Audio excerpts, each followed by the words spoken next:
Hello students, how are you all? Today I am here with class 8th topic exercise 2.2 question number 11th and 12th, and this is my part 3 and we are on question number 11th. So question number 11 says us Bechung's father is 26 years younger than Bechung's grandfather and 29 years older than Bechung. The sum of all the three is 135 years. What is the age of each one of them?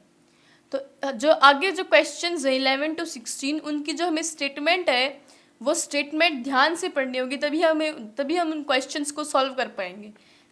अब हम इसकी अच्छी तरह statement पढ़नी पड़ेगी. Bhaichung's father is 26 years younger than बेचुंग्स grandfather.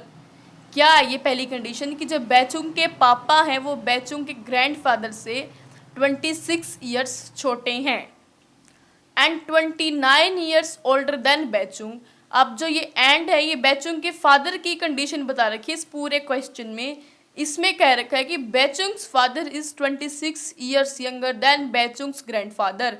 हमने इसका एक पार्ट पढ़ लिया. अब सेकंड पार्ट क्या कह रहा है कि and Baichung's father is 29 years older than Baichung. तो बेचुंग के फादर की क्या कंडीशन होगी कि जो बेचुंग के फादर हैं वो बेचुंग के ग्रैंडफादर से 26 ईयर्स छोटे हैं और बेचुंग से वो 29 ईयर्स बड़े हैं. तो हम बेचुंग की जो एज है उसको एक्स लेट कर लेंगे. तो बेचुंग के फादर की क्या एज होगी, क्या दे रखी है एंड 29 ईयर्स ओल्डर, यानी कि बड़े. किससे बड़े हैं वो बेचुंग से. तो बेचुंग के फादर की एज होगी एक्स प्लस 29. अब हमें ये भी दे रखा है कि वो उसके ग्रैंडफादर से 26 ईयर्स जो है छोटे हैं. तो अगर हम इसमें ऐड करेंगे तो जो क्वेश्चन में दे रखा है जो हमने ये ऐड किया है दोनों सेम है.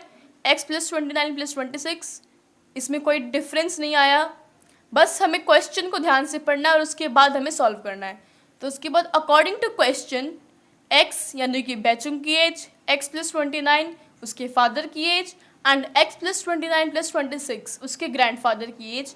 अब क्या दे रखा है the sum of all the three is 135 years. उन तीनों का जो सम है वो 135 है. तो हम इसे सॉल्व कर लेंगे for the value of x. तो एक्स की वैल्यू क्या आएगी 17. नाउ क्या पूछ रखा है what is the age of each one of them यानी कि हर एक की एज. तो हम लिख देंगे बेचुंग की एज एक्स है तो एक्स की value 17, then the age of Baichung is 17 years.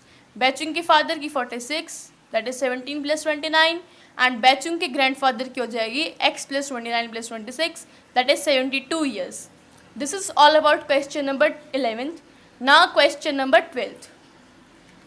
15 years from now, 15 साल के बाद Ravi's age will be 4 times his present age.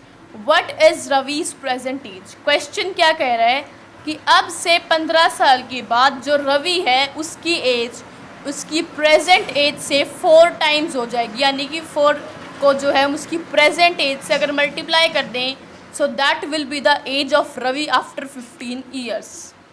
Question कह रहा है कि 15 साल के बाद रवि की एज उसकी प्रेजेंट एज से 4 टाइम हो जाएगी. तो हमें क्या निकालना है रवि की प्रेजेंट एज. तो सिंपल जो रवि की जो हमें निकालना है हम उसको एक्स लेट कर लेंगे. अब क्या है 15 ईयर्स फ्रॉम नाउ यानी कि 15 साल के बाद. तो रवि की एज क्या हो जाएगी एक्स प्लस 15 हो जाएगी. अब ये क्या कह रहा है कि 4 टाइम्स इज प्रेजेंट एज. कौन सी एज 4 टाइम्स है, ये वाली. तो अगर हम प्रेजेंट एज को 4 से मल्टीप्लाई कर दें तो जो ये दोनों इक्वेशंस है उसको हम इक्वेट कर सकते हैं, फिर हम इक्वेशन बना सकते हैं. तो 4x is equal to x plus 15 and when we solve this for the value of x we get 5. तो रवि की प्रेजेंट एज क्या हो जाएगी 5 और 15 ईयर्स के बाद उसकी एज हो जाएगी 20 which is the 4 times of his present age. This is all about today's lecture. I will meet you after some times with my part 4. Thank you and have a nice day. Please subscribe my channel.